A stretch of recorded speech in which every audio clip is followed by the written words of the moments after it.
I posted a video about a week ago on the group, and the reason why I did it was, well, I kind of messed up. And what I did was I went and did testing, but I did it in the wrong order, and it still worked out, but it was a screw up. And I thought, well, that'll be kind of funny. So I posted it, and I also posted it to YouTube. But then I re-looked at it, and I thought, there is a lot of stuff going on in the background that maybe I've never explained before. And so for some of the more experienced hypnotists, some of the stuff might seem, most of it you're going to know, but some of it you may not know. And for the less experienced hypnotists, I'm sure there's some stuff going on here that maybe you haven't encountered before. So that's why I wanted to do this little explainer session and let you know what was going on.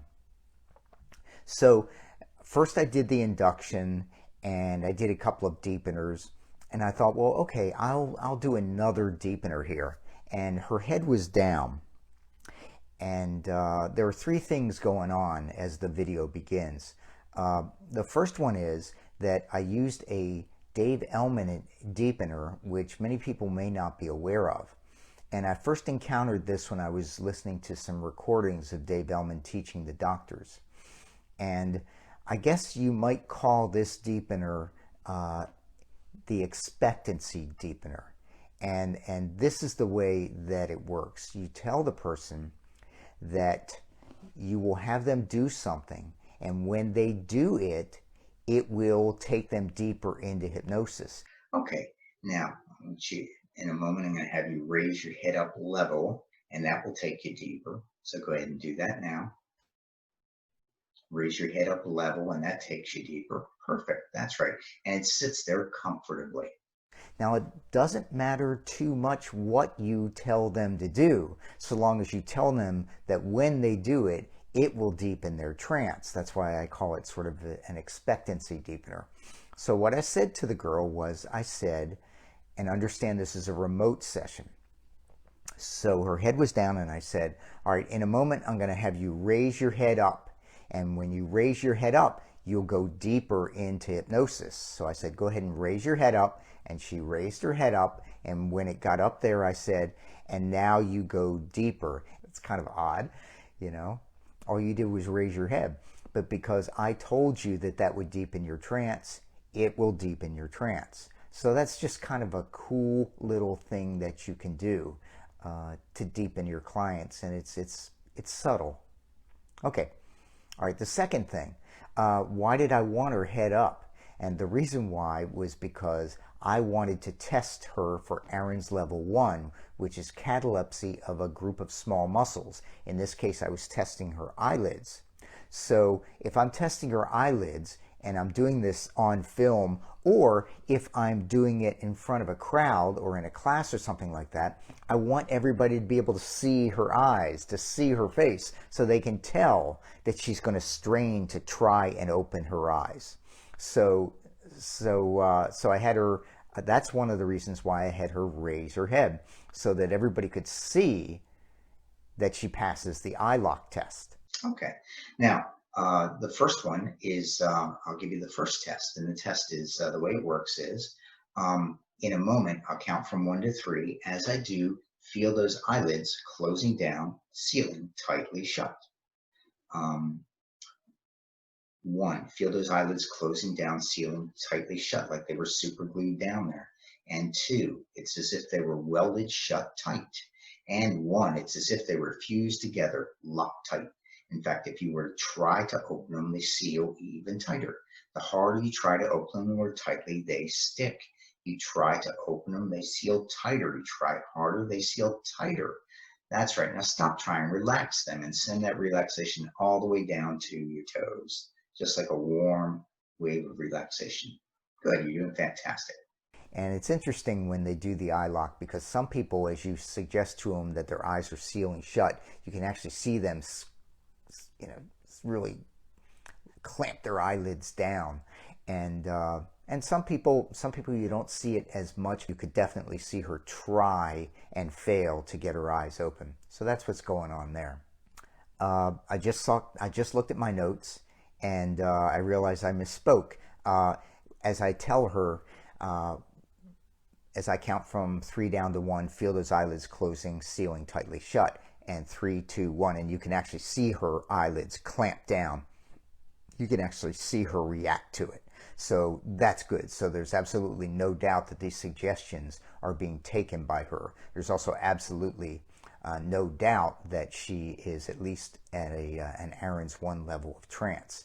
Now, one of the things that I put into this eye lock is I do a little Ericksonian thing, and I say, the harder you try to open them, the more they stick shut. And of course, try implies failure, and so when you use that, when you use that in one of your suggestions, it's going to take. I apologize, a phone call was coming in. Probably the car is finished in the shop. I don't know. So that's a double bind. The harder you try to open your eyes, the more they shut. Okay. And so then I go for level 2. And what I do here, this is my mess up, because instead of going for level 2, which is catalepsy of a group of larger muscles, I jumped all the way to what I use for category 3, which is sticking the person to something. Okay. Now, in her case, I make her hand stick to her bicep. So that's a test for level 1, catalepsy of a group of small muscles. In this case, we tested your eyelids. So, but you're deeper than that, I'm pretty sure. So now I'll give you the test for level 2. So in a moment, I'm going to have you take your left hand, and I'm going to have you reach across your body and grab hold of your right arm just below where the sleeve is. So go ahead and do that now. Go ahead and reach across with your left hand and grab your right arm, your right biceps, or your right biceps, right below where the sleeve is. Go ahead and do that now.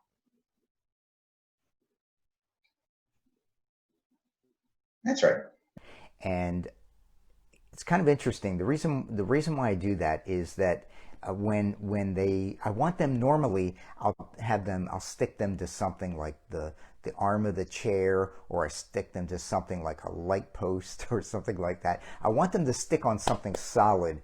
And when you glue things, would you rather glue something to a tabletop, or would you rather glue something to a comforter on a bed? Well, of course you'd rather glue something to the tabletop because it's less porous. And I don't know, maybe that's has to do with my thinking on this, but anyway, I prefer to have them stick to something that is less porous. In this case, her skin here. I didn't want her to stick to her sleeve because that's more porous and I might not get a good stick, right? This is hypnotic glue and it needs to be sticking to something less porous. So I had her stick to here. I mean, sometimes what I'll do is I'll have them stick their hand to the top of their head, but then, hair is kind of porous, and so sometimes I don't get a really good stick there. But if I can stick it to their skin there, to their face or something like that, I find I get a better stick. That's the way I like to do it. So I just wanted to explain why I do that.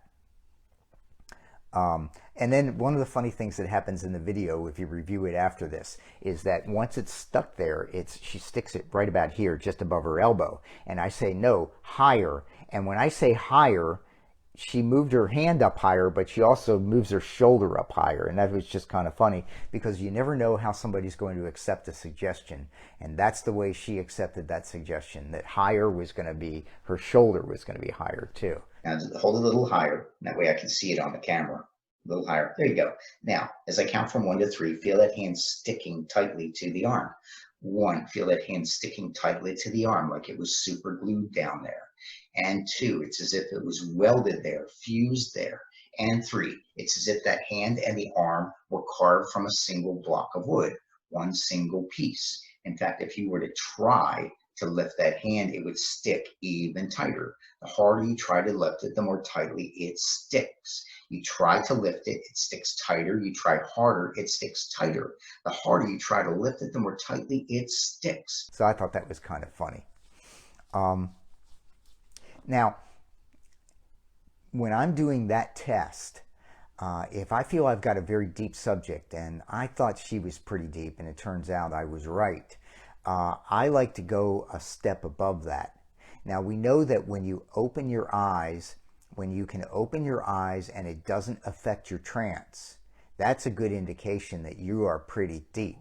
So when I get somebody stuck to something, whether it's their arm or the frame of the chair or a lamppost or something like that, and I feel they're pretty deep, I'll take it up a notch and I'll say, in a moment, I'm going to have you open your eyes. When you do that, you'll go deeper into trance, which is kind of alludes to the Elman expectancy deepener in the beginning.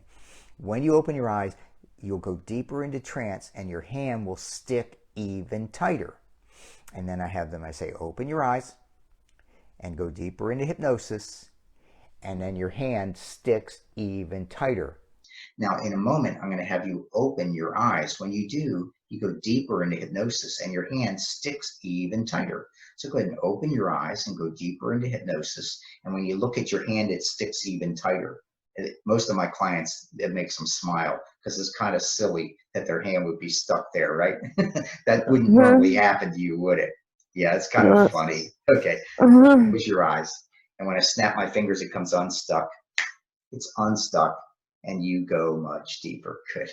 And then I said, now look at that hand. And when you do, it sticks even tighter. And then I said to her, and this is important, I say, most of my clients think this is pretty amusing or funny when they stick to the something, and she goes, huh, and I'm not really sure how she takes it.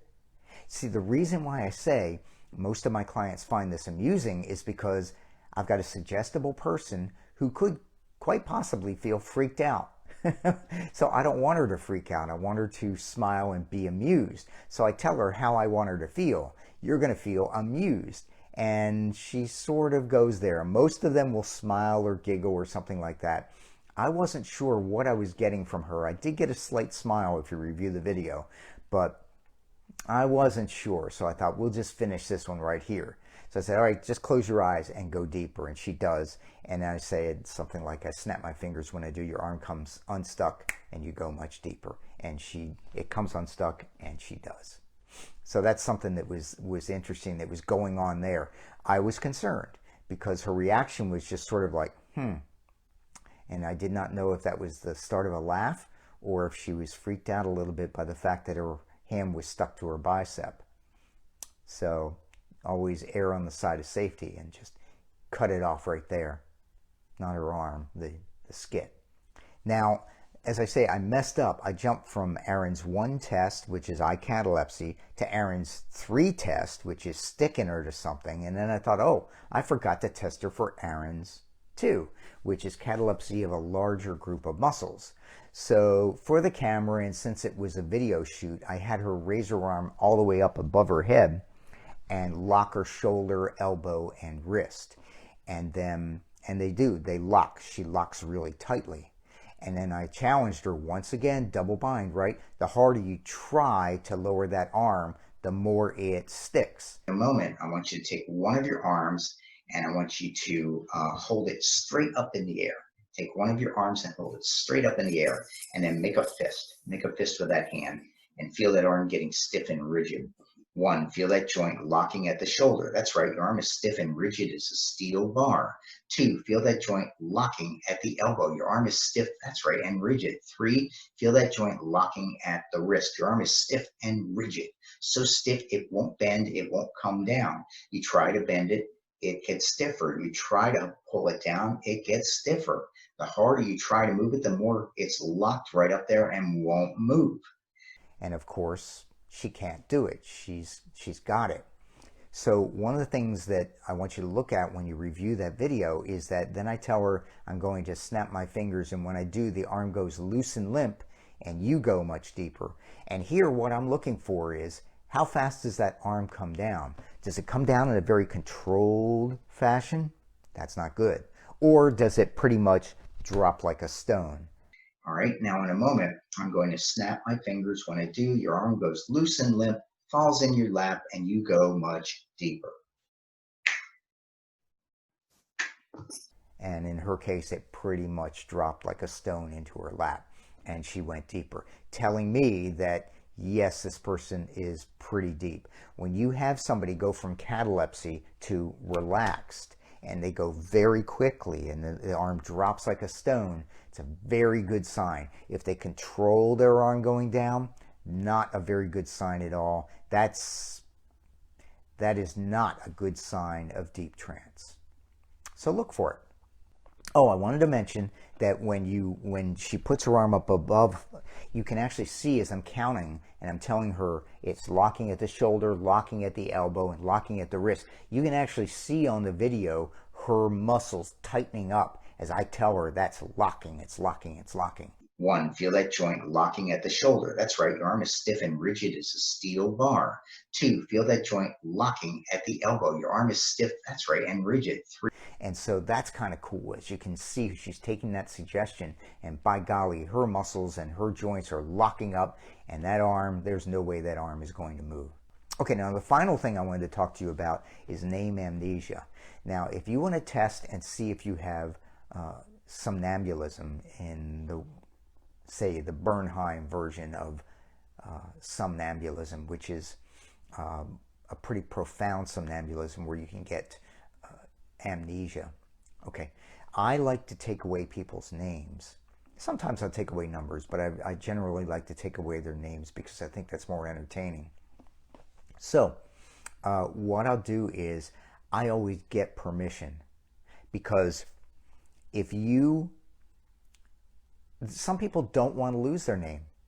They just, no, I don't want to lose my name. And if they don't want to lose their name, then they may fight it, and they may, even though the person is very deep in trance, they still may not lose their name, because generally speaking, you're not going to do something in hypnosis that you don't want to do. And so I'd like to find out, and this is the way I do it, and you can review this in the video. Would it be interesting if for just a brief period of time, I could get you to forget your name? Would that be interesting? Yeah. Okay. All right, good. So here's the way it's going to work. In a moment, what I'll do is I'll have you open your eyes, and then I will snap my fingers. You will open your eyes, look at me, and when I snap my fingers, your name will just disappear. It won't be there. Just want that to happen, expect that to happen, and watch it happen. Okay, so go ahead and open your eyes and look at me and try to speak your name and find that you can't. And now it goes further away, completely gone. Okay. Hi, what's your name?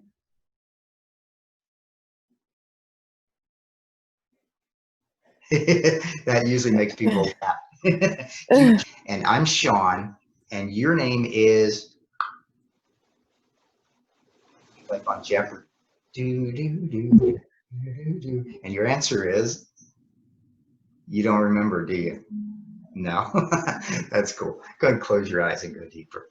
Say, would it be interesting if for just a few moments I could make your name disappear? And she smiles and says yes. Okay, so I have permission now to do it, and I know she's not going to fight me on this. So that means that it's going to work. So if she had said no, then it would have been not a good idea. I might have failed if I tried to take away her name. So if I've had on occasion people say, no, I don't want to lose my name, I've said, well, would it be interesting if I could make you forget a number? And most people will say, yeah, that would be interesting, in which case I'll take away the number 3. But if that doesn't work, I may say, would it be interesting if I made you forget what day this is, what day of the week, or my name, or something like that, or what state you're in? Yeah, okay. And so I'll find something that is agreeable to the person I'm hypnotizing, and then I'm going to go ahead and do it. So I got her permission to take away her name briefly. All right. Now, I use a magic phrase that I got from Dave Ellman, and this came from one of the recordings. I do not know if this is in hypnotherapy, but the magic phrase is, want that to happen, expect it to happen, and watch it happen. So when I told her this is the way it's going to work.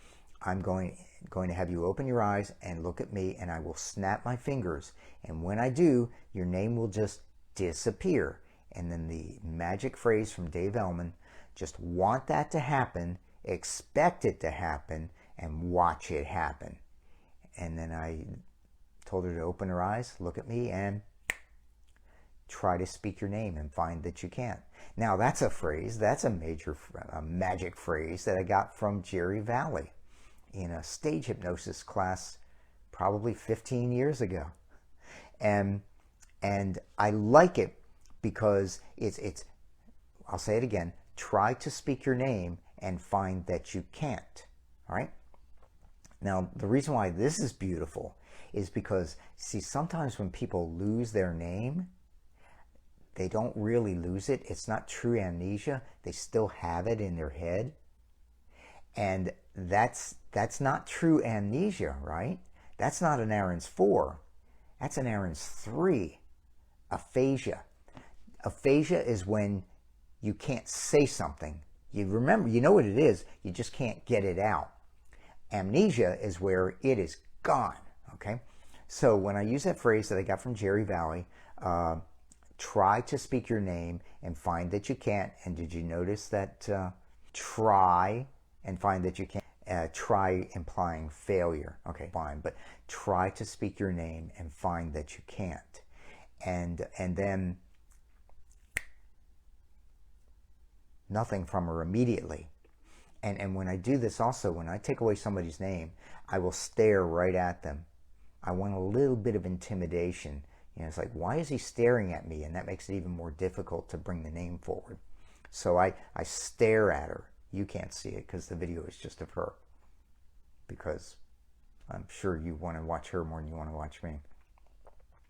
So anyway, initially when I snap my fingers, she moves her mouth a bit, which made me first think, oh, I don't have amnesia. What I've got here is I've got aphasia.